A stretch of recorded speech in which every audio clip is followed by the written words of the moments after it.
Hello good morning बच्चों। स्वागत है आपका हमारे चैनल में। आज हम पढ़ने जा रहे हैं लर्न वेल साइंस का क्लास 7 का चैप्टर नंबर 3 है फाइबर्स टू फैब्रिक। इस चैप्टर में हम बेसिकली एनिमल फाइबर्स जो कि वूल और सिल्क होते हैं उनके बारे में पढ़ेंगे और फाइबर से लेके फैब्रिक तक का जो आपका सफ़र है वो कैसे कंप्लीट होता है उसको भी यहाँ पे हम देखेंगे। तो चलो स्टार्ट करते हैं चैप्टर को स्टार्ट करने से पहले अगर आपने हमारे चैनल को सब्सक्राइब नहीं किया है तो प्लीज़ इस चैनल को सब्सक्राइब कर लीजिए। यहाँ पे आपको क्लास 7 लर्न वेल साइंस और लिविंग साइंस दोनों के ही सारे चैप्टर देखने को मिलेंगे।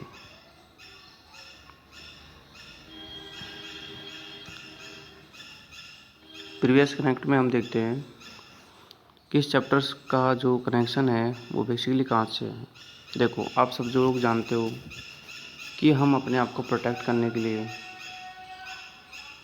ठीक है क्लॉथ्स का यूज करते हैं, यानी कपड़े पहनते हैं, क्योंकि वेदर की जो कंडीशंस होती है जैसे डस्ट है, इंसेक्ट्स है, इनसे ठीक है।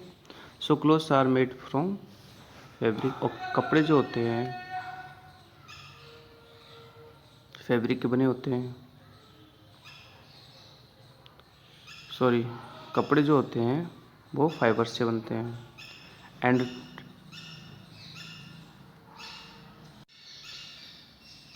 तो इनकी जो सबसे छोटी यूनिट होती है वो फाइबर होती है। ठीक है, फाइबर से आपके यार्न बनते हैं और यार्न से आपके फैब्रिक बनते हैं। ठीक है, ये आपका प्रोसेस होता है। You have already learn about the different types of the fibres in the sources. जैसे फर्स्ट आप देखते हो सिंथेटिक फाइबर्स हैं। सिंथेटिक फाइबर्स क्या होते हैं? जो कि ह्यूमन मेड होते हैं, यानी कि नेचुरल नहीं होते, वो सिंथेटिक होते हैं। तो यानी कि मोस्टली हमारे जो फाइबर्स होते हैं वो दो टाइप के होते हैं। एक तो नेचुरल फाइबर है जो कि अब हम पढ़ रहे हैं। नेचुरल फाइबर भी दो टाइप के होते हैं, एक तो एनिमल फाइबर और एक प्लांट फाइबर। ठीक है, अभी हम जो पढ़ रहे हैं वूल वगैरह या सिल्क है, ये एनिमल फाइबर है। प्लांट में जैसे कॉटन वगैरह है, ठीक है, और जूट है, वो प्लांट फाइबर हैं। तो नेचुरल दो टाइप के होते हैं, सिंथेटिक जो कि ह्यूमन मेड होते हैं, यानी कि मैन मेड सिंथेटिक कहलाते हैं। ठीक है, तो आपका ये इसमें यही बता रखा है कि दो टाइप के होते हैं, प्लांट फाइबर और एनिमल फाइबर। सिंथेटिक फाइबर देखो मैन मेड होते हैं। ठीक है,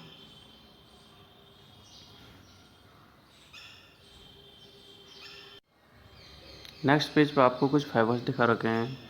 जैसे ये देखो, ये फ्लैक्स है, ठीक है, जूट जैसा होता है। आगे हेम्प है और ये पॉलिस्टर है जो कि आपका सिंथेटिक फाइबर है। ये सिल्क है, ठीक है, जो कि आपका एनिमल फाइबर है नेचुरल। ये रेयॉन है जो कि सिंथेटिक फाइबर है आपका, ठीक है, और ये वूल है जो कि आपका नेचुरल फाइबर है।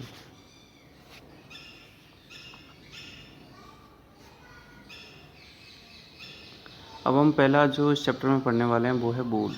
आप सभी को पता होगा कि वूल कहाँ से ऑब्टेन होता है। वूल बेसिकली जो ऑब्टेन होता है वो शिप से होता है। ठीक है, वूल का प्रोडक्शन जो होता है वो शिप से मोस्टली होता है, यानी सबसे ज़्यादा जो होता है वो शिप से होता है। देखो, wool is animal fibre obtain from the fleeces of the animals like sheeps है, गॉट है, यॉक है। ठीक है, इन सबसे भी होता है बट शिप से ज़्यादा होता है, सो शिप्स मेन प्रोडक्शन है। And the fleeces traps air in the space between them, यानी कि जो फ्लीसीज होती है उनके बिटवीन एयर होती है, वो एयर को ट्रैप करे रहते हैं और उससे क्या होता है, preventing the body heat from escaping, यानी कि बॉडी हीट को बाहर निकलने से रोकती है। दस कीपिंग द एनिमल्स वार्म, और उस एनिमल्स को गर्म रखती है। इसलिए एनिमल की बॉडी पे क्या होते हैं, बेसिकली फ्लीसीज होती हैं, या फिर हम बोल सकते हैं हेयर होते हैं। ठीक है, हेयर लाइक कोट होता है जिसको हम फ्लीसीज बोलते हैं, और ये इन्हीं से आपका वूल प्रोडक्शन होता है। वूल इज बेटर इंसुलेटर।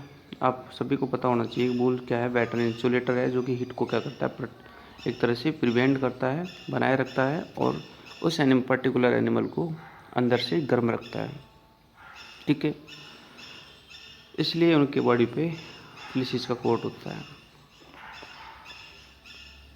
तो वूल इज बेटर इंसुलेटर। देखो आगे, then the synthetic fibres like nylon है, पॉलिस्टर है, इनसे ज़्यादा बेटर होता है कौन, वूल।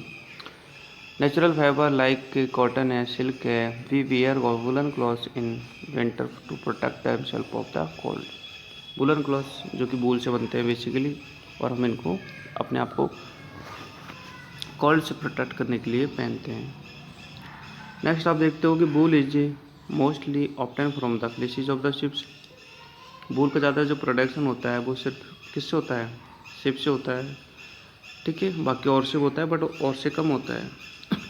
इस ship is here skin, ship की हेयर स्किन होती है जो कि 2 टाइप की होती है। पहला है कोर्ज बियर्ड हेयर, ठीक है। कोर्ज मतलब सख्त बाल जो होते हैं वो कोर्ड होते हैं, और सॉफ्ट अंडर हेयर यानी कि बिल्कुल सॉफ्ट बाल भी होते हैं, ठीक है। 2 टाइप के आपके हेयर होते हैं, जो कि सॉफ्ट अंडर जो हेयर होते हैं वो उसकी स्किन के पास पाए जाते हैं, और जो बियर्ड वाले होते हैं यानी कि जो दाढ़ी वगैरह बड़ी रहती है उनकी, या फिर लंबे जो निकले होते हैं वो कोर्ज होते हैं, ठीक है।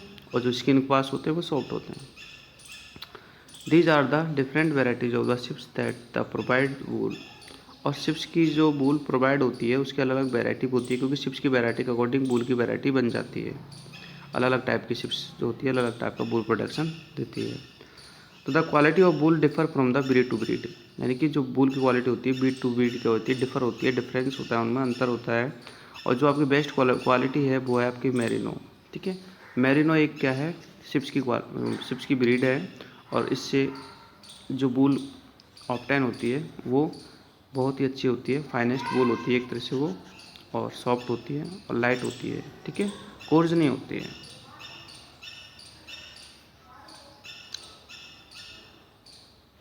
आगे हम देख रहे हैं selective breeding. Selective breeding actually में होता क्या है, देखो ध्यान से देखो इसको। Selective breeding is the process of selecting the parent for obtaining the special character in the offspring. Selective breeding में ऐसे पेरेंट्स को सिलेक्ट किया जाता है, ठीक है, जिनसे अच्छी क्वालिटी वाले ऑफस्प्रिंग का प्रोडक्शन हो, such as soft under hair in the sheep, है ना।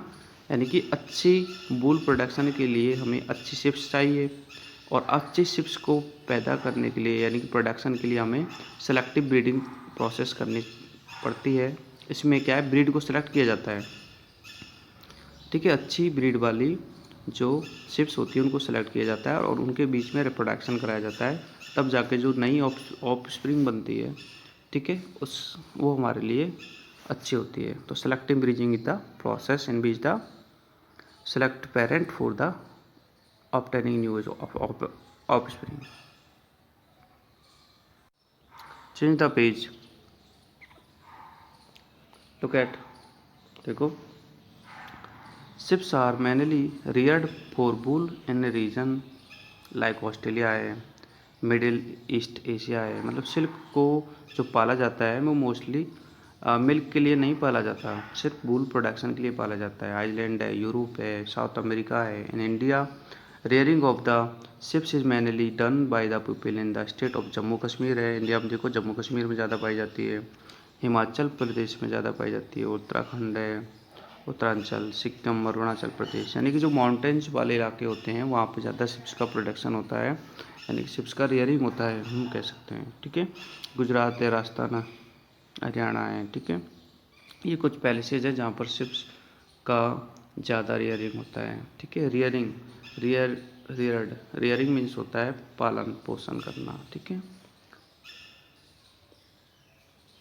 आगे आपको एक टेबल दे रखी है, उसमें आपको बताया गया है कुछ ब्रीड है अच्छी क्वालिटी की जो कि हमारे इंडिया में पाई जाती है, उनकी वूल की क्वालिटी को यहाँ पे शो किया गया है। तो आपको ये बिल्कुल लर्न करना है और ध्यान भी रखना है। देखो लोही एक शिप्स की क्वालिटी है, या फिर हम बोल सकते हैं शिप्स की ब्रीड है, ब्रीड। और ये आरपी यानी कि राजस्थान और पंजाब में पाई जाती है, ठीक है। और इसकी जो वूल की क्वालिटी होती है वो गुड क्वालिटी होती है, and use to make sweaters and shawls. Sweater और शॉल्स बनाने के लिए हम लोही शिप्स की ब्रीड का जो वूल होता है उसका यूज करते हैं। आगे है नाली।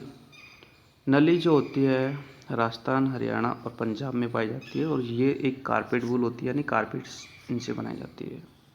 फिर बकरवाल है जो कि J&K यानी कि जम्मू कश्मीर में पाई जाती है, यानी कि ठीक है, बकरवाल क्वालिटी की जो ब्रीड, बकरवाल ब्रीड जो होती है वो वाली, और इसकी गुड क्वालिटी की वूल होती है, ठीक है, शॉल्स बनाई जाती है बकरवाल से भी। और फिर मारवाड़ी आती है जो कि गुजरात में पाई जाती है और इसकी जो वूल होती है कोर्स होती है, ठीक है। पाटनवाड़ी जो होती है, पाटनवाड़ी ये भी गुजरात में पाई जाती है ये वाली ब्रीड, ठीक है। और इसकी जो वूल होती है वो हौजरी प्रोडक्शन में होती है, मतलब हौजरी के जो कपड़े वगैरह बनते हैं, ठीक है, वो उसमें यूज करते हैं, ठीक है। तो ये आपके 5 टाइप की यहाँ पर ब्रीड है शिप्स की, लोही, नाली, बकरवाल, मारवाड़ी, पाटनवाड़ी, ठीक है। और उनकी अलग अलग क्वालिटी है वूल्स की, ठीक है। तो ये एक बार ज़रूर देख लेना, अच्छे से लर्न कर लेना। आगे हम देखते हैं शिप्स आर, देखो हर्बीवर्स एनिमल्स, सब लोग जानते हो तुम, शिप्स हर्बीवर्स होता है क्योंकि घास फूसी खाता है ये। And rearers also feed the sheeps on a mixture of pulses, जो पालक होते हैं जो कि शिप्स को पालते हैं वो शिप्स को दाल खिलाते हैं, कॉर्न खिलाते हैं, ज्वार है, ऑयल केक्स है, मिनरल्स है, ठीक है, ये उनको खाने में देते हैं। They keeped indoors in the winter, और सर्दियों में वो शिप्स को अंदर रखते हैं, बेसिकली सर्दी में सर्दी पड़ेगी तो अंदर ही रखेंगे। And feed on the leaves and dry fodder, और उनको ड्राई फॉडर फीड करवाते हैं क्योंकि सर्दियों में अंदर रखते हैं। आगे हम देख रहे हैं वूल फ्रॉम अदर एनिमल्स, ठीक है। तो 90% जो वूल का प्रोडक्शन होता है वो शिप से होता है, बाकी और कुछ और एनिमल से होता है, उनको हम देख लेते हैं यहाँ पर एक बार। तो देखो wool is the also obtain from the fur of the camels, camel से भी होता है, लाइक द बैक्टीरियन कैमल है, ठीक है, अल्पाका है, ये भी कैमल टाइप का होता है, लामा है, found in south America and also yield production, ठीक है, ये भी साउथ अफ्रीका में पाए जाते हैं। लामा तो अल्पाका, लामा तो यहाँ पे नहीं मिलता है, साउथ अमेरिका में पाया जाता है, इनसे भी वूल का प्रोडक्शन होता है। आगे हम देखते हैं योक, जो कि हमारे इंडिया में पाया जाता है, लद्दाख और तिब्बत इसके हाईलाइट एरिया है, ठीक है। लद्दाख और तिब्बत में योक पाया जाता है जिसके पास भी वूल प्रोडक्शन काफ़ी मात्रा में होता है क्योंकि इसके जो फ्लिसीज का कोट होता है वो काफ़ी ज़्यादा थिक होता है। नेक्स्ट कश्मीरी वूल है, fibres are obtain from the Kashmiri goat, Kashmiri goat से कश्मीरी वूल का प्रोडक्शन किया जाता है, ठीक है। ये आपको ऐसे ध्यान रखना है कि जैसे कि मैं आपको पढ़ा रहा हूँ ऐसे ही, ठीक है। आपसे पूछा जाएगा माली क्वेश्चन कि किस कश्मीरी जो वूल है वो किस गोट से ऑब्टेन की जाती है, तो आपको बताना है कश्मीरी गोट से, आपसे पूछा जाएगा। चलो, और इसका जो यूज किया जाता है वो सॉल्स बनाने के लिए किया जाता है, ठीक है। और कश्मीरी गोट की जो कश्मीरी वूल्स होती है उससे डायरेक्ट ज़्यादातर पश्मीना सॉल्स बनाया जाता है, तो ये भी आपको बिल्कुल अच्छे से लर्न करना है, पश्मीना, ठीक है, मैं अंडरलाइन कर दे रहा हूँ पश्मीना।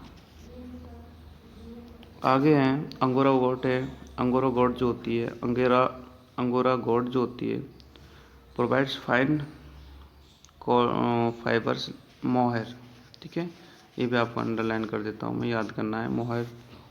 आगे है अंगोरा रैबिट से बहुत ही सॉफ्ट वूल ऑब्टेन की जाती है अंगोरा रैबिट से, and it is very expensive. Angora जो रैबिट की वूल होती है बहुत ज़्यादा एक्सपेंसिव होती है क्योंकि ये बहुत ही सॉफ्ट होती है और सबसे अच्छी क्वालिटी की होती है और मिलती भी कम है, ठीक है, इसका प्रोडक्शन कम होता है क्योंकि आप सोच सकते हो कि रैबिट है, रैबिट कितना वूल प्रोडक्शन देगा, ठीक है। देखो यहाँ पे लिख रहा है rabbit can only provide small amount of the angora wool, यानी बहुत कम मात्रा में अंगोरा वूल मिलती है, इसलिए ये महंगी होती है, मतलब ऐसे एक्सपेंसिव होती है और अच्छी क्वालिटी की होती है। फिर सातूस है, देखो which is also called the king of the fibres, यानी फाइबर्स का किंग बोलते हैं या फिर वूल का किंग बोलते हैं इसको, ठीक है, सातूस को, क्योंकि it is obtain from under the hairs of the Tibetan antelope known as chiru, ठीक है। सातूस जो होता है आपको ध्यान रखना है कि सातूस आपसे पूछा जाए कि भाई किस एनिमल से सातूस का प्रोडक्शन होता है, तो आपको ध्यान रखना है चीरू। आगे देखो they are hunted and killed to obtain their delicate hair, यानी इनको हंट किया जाता है और मारा जाता है सिर्फ इनके हेयर के लिए। As result the population of chiru has decreased, chiru की पॉपुलेशन डिक्रीज हो चुकी है, यानी कि घट चुकी है। टू स्टॉप देयर हंटिंग, और इनके हंटिंग को स्टॉप करने के लिए गवर्नमेंट जो होती है उन्होंने इनके हंटिंग को बैन कर रखा है, ठीक है। और इनकी जो वूल होती है उसको बेचना है, मतलब सेलिंग वगैरह जो है वो भी एक तरह से बैन है, ठीक है। वैसे जो इसकी जो वूल होती है उसको सेल किया जाता है, वो शॉल्स बनाने के लिए यूज किया जाता है, क्योंकि बहुत ही अच्छी इसकी भी वूल होती है। Shahtoosh is the king of wool, ठीक है। फॉर्म बहुत ही फाइन वूल इनसे मिलती है। आ गया प्रोडक्शन ऑफ वूल। अब हम पढ़ते हैं कि वूल का जो प्रोडक्शन होता है वो कैसे होता है। तो उसका जो फर्स्ट स्टेप है वो है शेयरिंग, ठीक है। आपको सारे स्टेप बिल्कुल लाइन वाइज, ठीक है, बाय सीक्वेंस ध्यान रखने हैं। पहला स्टेप आपका आता है शेयरिंग। शेयरिंग क्या होता है, देखो, the process of removing the fur, fur बोल सकते हो या फिर फ्लीसीज बोल सकते हो, ऑन, ठीक है, of the ships along with A thick layer of skin is called sharing, ठीक है। शेयरिंग को मैं आपको नॉर्मल लैंग्वेज में बताऊं तो removing of the fleeces called shearing, यानी कि फ्लीसीज को रिमूव करना। जैसे हम दाढ़ी बनाते हैं, सेम ऐसे ही रेयरिंग की जाती है, शेयरिंग की जाती है। It is done without the harming the sheeps using a manual razor, यानी कि जैसे रेजर से दाढ़ी बनाते ऐसे ही रेजर से इनके बालों को काटा जाता है और उसी प्रोसेस को शेयरिंग कहते हैं। It is usually done every year, और हर साल ये किया जाता है। समर्स में किया जाता है, क्योंकि समर्स में गर्मी होती है इसलिए उनको बालों को काट लिया जाता है और विंटर तक फिर नए बाल आ जाते हैं। Fleeces is not required as insulator during the these month, ठीक है, क्योंकि गर्मियों में फ्लीसीज की रिक्वायर्ड भी नहीं होती है इन एनिमल्स को, इसलिए उनको काट लिया जाता है, ठीक है। तो पहला स्टेप हो गया आपका शेयरिंग, यानी कि रिमूविंग ऑफ द फ्लीसीज, ठीक है। और आपसे पूछ ले कि शेयरिंग प्रोसेस किसके द्वारा की जाती है, तो मैनुअली की जाती है और रेजर वगैरह से करते हैं या फिर क्लिपर आते हैं उनसे करते हैं। शेयरिंग के बाद जो आपका नेक्स्ट स्टेप है वो है स्कोरिंग। अब स्कोरिंग क्या होता है, ठीक है, यानी कि जो आपने फ्लीसीज काट लिए हैं उनको धोना, उनको वॉश करना, इज कॉल्ड स्कोरिंग। तो देखो, the process of washing the sheared skins with hair to remove dirt, dust and grease, उनमें डर्ट होती है, डस्ट होती है, ग्रीस होती है, उनको रिमूव करने के लिए उनको धोया जाता है या फिर हम बोल सकते हैं उनकी सफाई की जाती है। इसको स्कोरिंग बोलते हैं, ठीक है। और ये मशीन के द्वारा की जाती है। बड़े बड़े टैंकर्स होते हैं, उनमें पानी भरा होता है, उनमें उनको डुबो के और उनकी अच्छे से वॉशिंग की जाती है, ठीक है। तो वॉशिंग करना क्या हो गया, स्कोरिंग। फिर आता है gardening, sorry, grading and sorting. Grading का मतलब, grading is done after the scoring, यानी कि स्कोरिंग के बाद में ग्रेडिंग की जाता है, यानी कि उनको ग्रेड दी जाती है। सॉर्ट किया जाता है, उनकी छटाई होती है, इसको हिंदी में बोलेंगे छटाई करना, ठीक है। बाल धो लिए उसके बाद उनको छांटना पड़ता है। छटाई क्यों करते हैं, अलग अलग टाइप की जो मतलब वो होती है, फर जैसे छोटी है, लंबी है, ठीक है। तो जो सॉर्टिंग की जाती है, ठीक है, वो अकॉर्डिंग टू उनके टेक्सचर, ये देखो टेक्सचर मतलब सॉफ्ट है या कोर्ज है, इस प्रकार से भी उनकी सॉर्टिंग की जाती है। या फिर लेंथ के अकॉर्डिंग, जैसे लंबा छोटा जो बाल होता है उनको भी अलग अलग किया जाता है। फिर कलर के अकॉर्डिंग, ठीक है, कलर के अकॉर्डिंग जैसे वाइट कलर अलग किया जाता है, ब्लैक कलर अलग किया जाता है।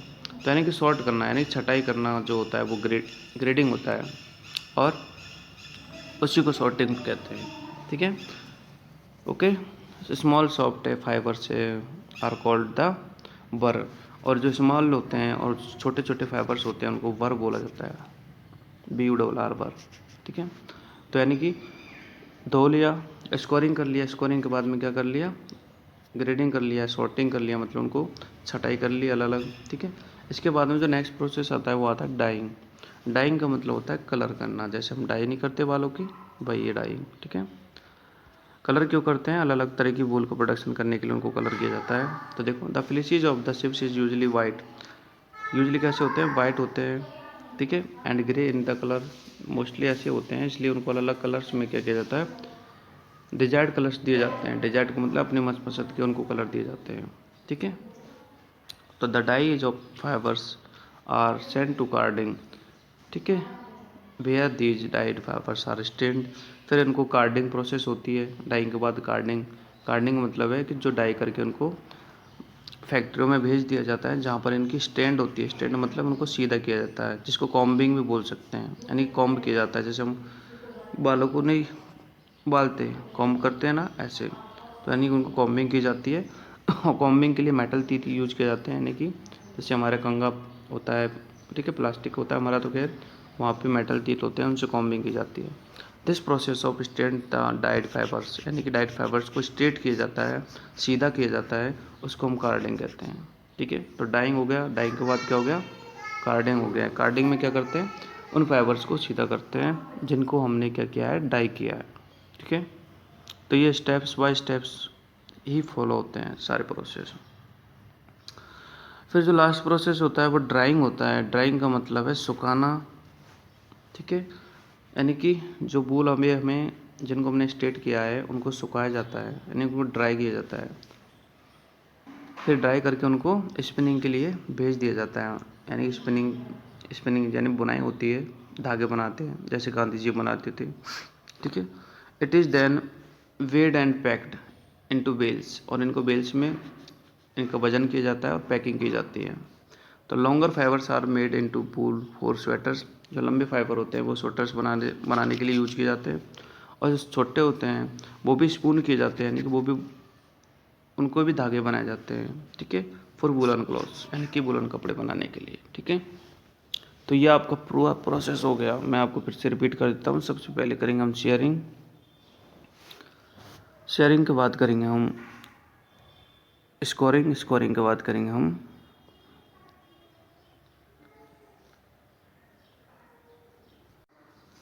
ग्रेडिंग, ग्रेडिंग या फिर सॉर्टिंग, सॉर्टिंग के बाद करेंगे हम उसको कलर देंगे, डाइंग, डाइंग के बाद कार्डिंग, कार्डिंग के बाद ड्राइंग, ठीक है। तो ये सारे प्रोसेस आपको स्टेप बाय स्टेप याद होने चाहिए, ठीक है। आप नीचे डायग्राम में देख सकते हो, यहाँ पे आपको दिखा रखा, देखो सबसे पहला प्रोसेस है आपका शेयरिंग, फिर स्कोरिंग, धुलाई हो रही है यहाँ पे धुलाई के बाद कार्डिंग हो रहा है, ठीक है, कार्डिंग, और कार्डिंग के बाद स्पून करने के लिए फैक्ट्री पे भेजती है, जहाँ पर कॉम्बिंग वगैरह की जाती है। कॉम्बिंग को तो कार्डिंग बोलते हैं। ये देखो सीधा किया जा रहा है, स्ट्रेट किया जा रहा है बालों को, ठीक है। तो ये प्रोसेस होता है।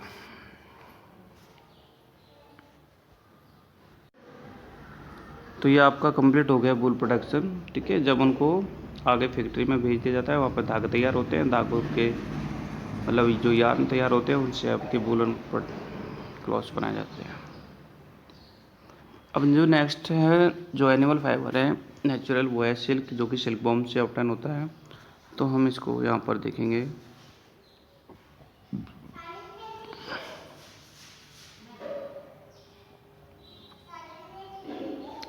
देखो, silk is the an animal fibre obtain from the thread like filaments spun by the silk worm, यानी सिल्क बॉम एक थ्रेड लाइक फिलामेंट को स्पून करता है, उसी से सिल्क बॉम प्रोड्यूस किया जाता है। Silk is the soft and lustre, soft होता है, लस्टर होता है, लस्टर में चमकदार होता है बिल्कुल। Silk does not conduct heat and it दस ए गुड इंसुलेटर, सिल्क जो होता है हीट को कंडक्ट नहीं करता है, ठीक है, इसलिए जो कंडक्ट नहीं है, जो कंडक्टर नहीं है वो क्या होंगे, इंसुलेटर होंगे, यानी कि बेस्ट इंसुलेटर होता है हीट का ये, जैसे कि वूल भी होता है, ठीक है। And keeps us to warm in winter, और हमें विंटर में वार्म रखता है, एंड कूल इन समर, और समर में कूल रखता है, ठीक है। जो अच्छे इंसुलेटर होते हैं ना, ठीक है, वो हीट को ट्रांसफ़र नहीं करते, ठीक है, उनका ये काम है, हीट को ट्रांसफ़र नहीं करेंगे वो, बस। आगे हम देखते हैं life cycle of the silk मोट। तो आप देख लो, इसका लाइफ साइकिल पढ़ लेते हैं।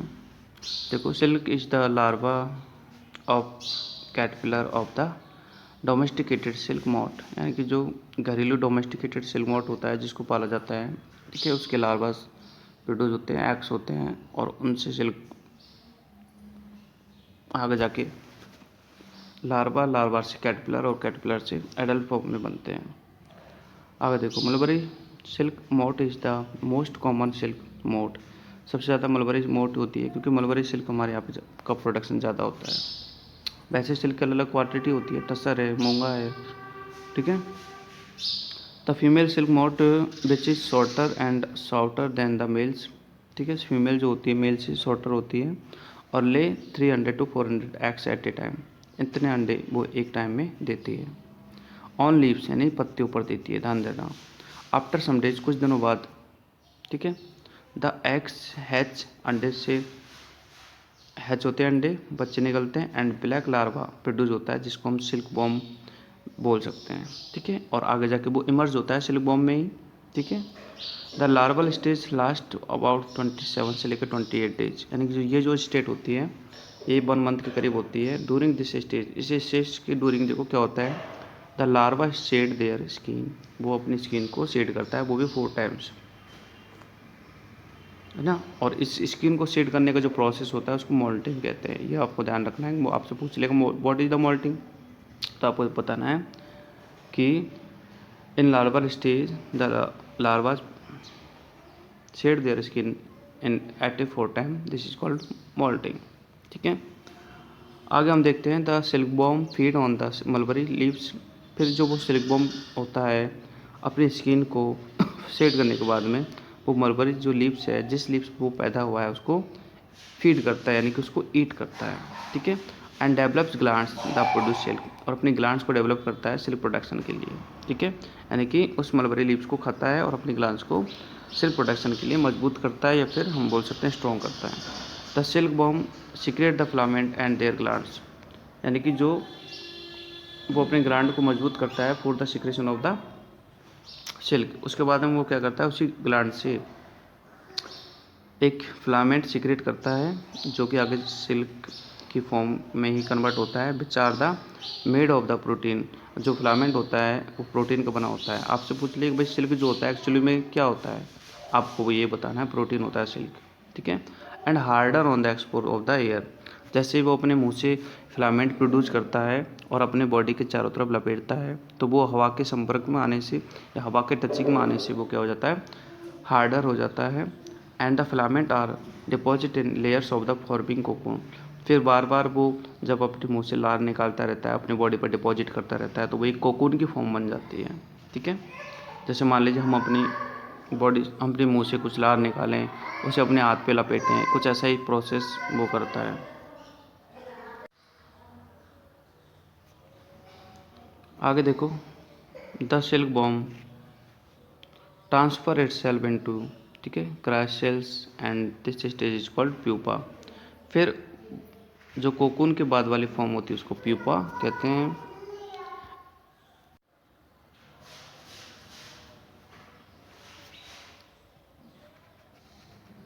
The silk worm continue to develop into inside the cocoon and changes an adult, फिर जो सिल्क बॉम होता है वो प्यूपा की फॉर्म से डायरेक्ट किस में कन्वर्ट हो जाता है, एडल्ट सिल्क बॉम में कन्वर्ट हो जाता है, ठीक है।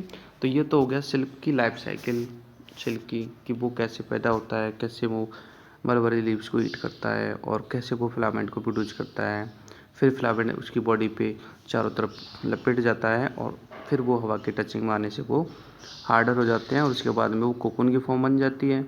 कोकून की फॉर्म बनने के बाद में फिर वो प्यूपा की फॉर्म में कन्वर्ट हो जाता है, प्यूपा से फिर वो डायरेक्ट क्या बन जाता है, एडल्ट बन जाता है, ठीक है। अब हम बात करते हैं प्रोडक्शन ऑफ सिल्क की। तो the rearing of the silk worm for the production of silk is called sericulture. Sericulture क्या होती है, सेरिकल्चर एक ब्रांच होती है जिसमें सिल्क का प्रोडक्शन किया जाता है एंड सिल्क की रियरिंग की जाती है, यानी कि पाला जाता है सिल्क को, ठीक है। First the silk worm eggs are warmed and put in the condition which enable from to hatch. सबसे पहले क्या किया जाता है, अगर हम प्रोडक्शन के बारे में बात करते हैं तो सबसे पहले क्या किया जाता है, सिल्क के जो एग्स होते हैं उनको गर्म एक तरह से वार्म एनवायरनमेंट की कंडीशन में रखा जाता है।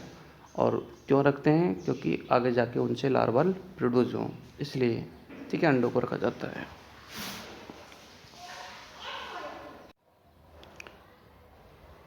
आफ्टर हीचिंग, यानी जब वो अंडों से बाहर निकल जाते हैं, the larva are spread on the bamboo trees, जो लार्वा होते हैं उनको बैम्बू ट्रीज पे स्प्रे किया जाता है to grow the are feed on the chopped mulberry leaves for the about a month, ठीक है। जब वो बाहर निकल जाते हैं तब उनको एक तरह से हम बैम्बू ट्री में रख देते हैं और वहाँ पर जो मलबरी लीव्स होती है उसको चॉप करके रख देते हैं, मतलब उसको तोड़ तोड़ के रख देते हैं ताकि वो उनको फीड करें। ठीक है, और ये जो फीडिंग प्रोसेस होता है ये 1 मंथ के करीब चलता है। ठीक है, उसके बाद में the larval eat and increase the size, धीरे धीरे वो उसको खाते हैं और वो बड़े होते जाते हैं। ट्विंग्स और small racks are then placed on the trays after the caterpillar stop eating. पर जब वो लार्वा खाना बंद कर देता है, ठीक है, तो हम उसको बाहर निकाल लेते हैं क्योंकि वो कोकून के फॉर्म में कन्वर्ट हो जाता है। And the cocoon are gets attach to the these tubes. The cocoon are they sorted according to colour, और कोकून्स को उनके कलर के अकॉर्डिंग सॉर्ट किया जाता है, मतलब छटाई हो जाती है, साइज के अकॉर्डिंग छटाई की जाती है एंड शेप्स के अकॉर्डिंग उनकी छटाई कर लेते हैं। ठीक है, जैसे कि हम वहाँ पर सॉर्टिंग करते थे बूल में, ऐसे यहाँ पर सॉर्टिंग कर लेते हैं। ठीक है, अब कलर के अकॉर्डिंग जैसे वाइट कलर वाले, येलो वाले, ग्रे वाले, इससे कलर के अकॉर्डिंग भी सॉर्ट कर लेते हैं किनको, कोकून्स को। फिर आगे उनको बॉईल किया जाता है। अगर देखो the selected cocoons are then boiled in hot water, उनको गर्म पानी में बॉईल किया जाता है। कीप्ड अंडर द सन के अंडर उसको रखा जाता है। ट्रीट इन ओवंस, या फिर ओवन में रखा जाता है। ठीक है, जिसको fumigated to kills the larval inside, fumigated किया जाता है, मतलब उसको धुआं दिया जाता है, और धुआं इसलिए देते हैं क्योंकि अंदर जो लार्वा होता है वो मर जाए। अगर देखो the cocoon are placed in to hot water and cold water alternately to loosen the filaments. ठीक है, जो फिलामेंट्स जो कि मतलब एक तरह से सख्त हो गए थे, या फिर हम बोल सकते हैं ठीक है टाइट हो गए थे, उनको लूज करने के लिए उनको बार बार पहले गर्म पानी में उबाला जाएगा, फिर ठंडे में रखा जाएगा, फिर गर्म पानी में उबाला जाएगा, ऐसी ही प्रोसेस की जाती है। ठीक है, तो the larval are not killed and allowed to grow, they will break the cocoon. ठीक है, और जो लार्वा नहीं मरते हैं, मान लीजिए किल नहीं होते हैं, तो ठीक है, तो वो उसको ब्रेक कर देते हैं, तोड़ देते हैं, और reducing the length of the fibres. The filaments are taken out from the cocoons. फिर उसके बाद में जो कोकून्स होते हैं, कोकून्स को जो बॉयल किया जाता है, ठीक है, उससे क्या होते हैं, उनके जो फिलामेंट होते हैं वो सॉफ्ट हो जाते हैं, और सॉफ्ट हो जाते हैं तो फिलामेंट्स को अलग कर लिया जाता है। यही तो काम है, यही तो हमारा मेन काम यही तो होता है, क्योंकि ये जो फिलामेंट्स होते हैं यही तो सिल्क है।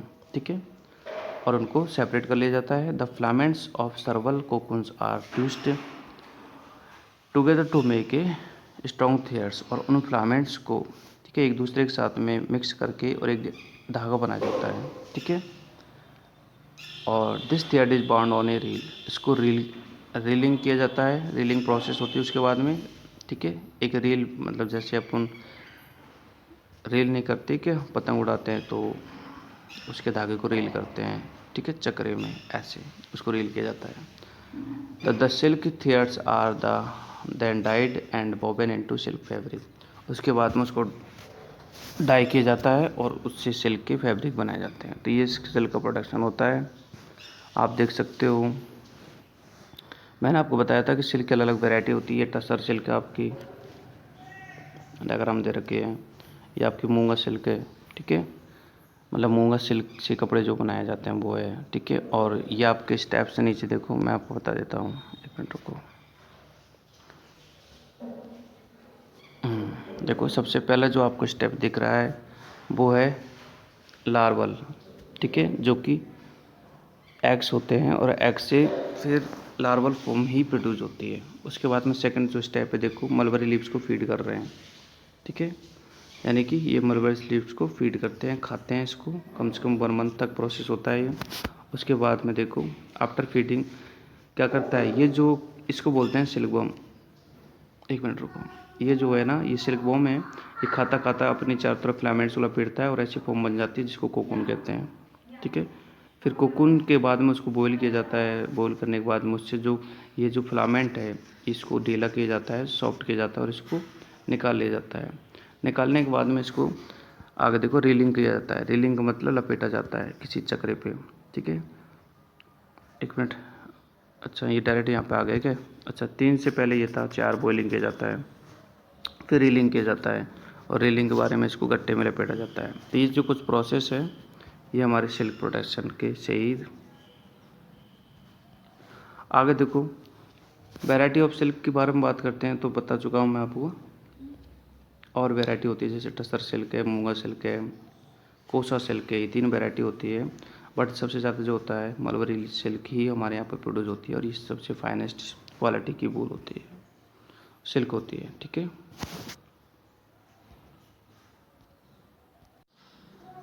आगे हम एक टॉपिक के बारे में बात करते हैं जो कि है health hazard in the wool and silk industries. यानी दोनों टाइप की जो इंडस्ट्रीज होती है उनमें हेल्थ से रिलेटेड क्या क्या प्रॉब्लम्स होती है। ठीक है, जो वर्कर्स होते हैं उनको हेल्थ से रिलेटेड इश्यूज होते हैं कुछ, तो उनके बारे में बात करते हैं। देखो, health hazard are associated with the almost every industries. हर इंडस्ट्री से एसोसिएटेड होता है health hazard. And some health hazard of the wool and silk कौन कौन से होते हैं, जैसे पहला पॉइंट देखो इसमें, in the wool industries the workers who sort wool obtain from suffer from the fatal disease. ठीक है, वो फैटल डिजीज़ से सफ़र होते हैं, जैसे एंथ्रैक्स है। ठीक है, और शॉर्टर डिजीज़ से सफ़र होते हैं, which is caused by the infection of the anthrax bacteria. Anthrax जो डिजीज़ होती है वो एंथ्रैक्स बैक्टीरिया से होती है, और इसको शॉर्टर डिजीज़ कहते हैं। ये आपको ध्यान रखना है, और ये वूल मतलब प्रोडक्शन वाली फैक्ट्री में होता है। Workers in the silk industries देखो have to dip their bare hands. यानी जो सिल्क इंडस्ट्री में वर्कर्स होते हैं वो अपने हाथ को, आपको पता है जब कोकून को बॉईल करते हैं तो गर्म पानी में अपने हाथों को बार बार डालते हैं वो। ठीक है, हॉट वाटर टू जज the touch whether the finest thread of the silk have loosen enough to be bound. ठीक है, और वो बार बार अपने हाथों को पानी में इसलिए डालते हैं कि वो जो कोकून को देखते हैं, बार बार चेक करते हैं कि भाई कोकून के जो बाल है लूज हो गए हैं या नहीं हुए, यानी कोकून के जो सिल्क बॉम है वो लूज हुआ या नहीं हुआ। तो this often cause blister and open wounds. तो इससे क्या होता है, उनकी स्किन्स में ब्लिस्टर हो जाते हैं, यानी कि उनकी स्किन्स जो लेयर हो हट जाती है, ओपन बाउंड हो जाते हैं। तो और इंजर ऑन द हैंड्स, और हाथों में इंजर हो जाती है, इंजरी हो जाती है, दैट कैन कॉज इन्फेक्शन, और उससे इन्फेक्शन होता है। तो ये भी एक तरह से हेल्थ हजार्ड का इश्यूज है, प्रॉब्लम है, डिजीज़ है। ठीक है, आगे हम देखते हैं the reeling of the silk threads requires workers to stand 12 hours. और जो देखो रीलिंग जब हम प्रोसेस करते हैं तो मतलब वर्कर्स को खड़ा रहना पड़ता है 12 से 16 घंटे तक।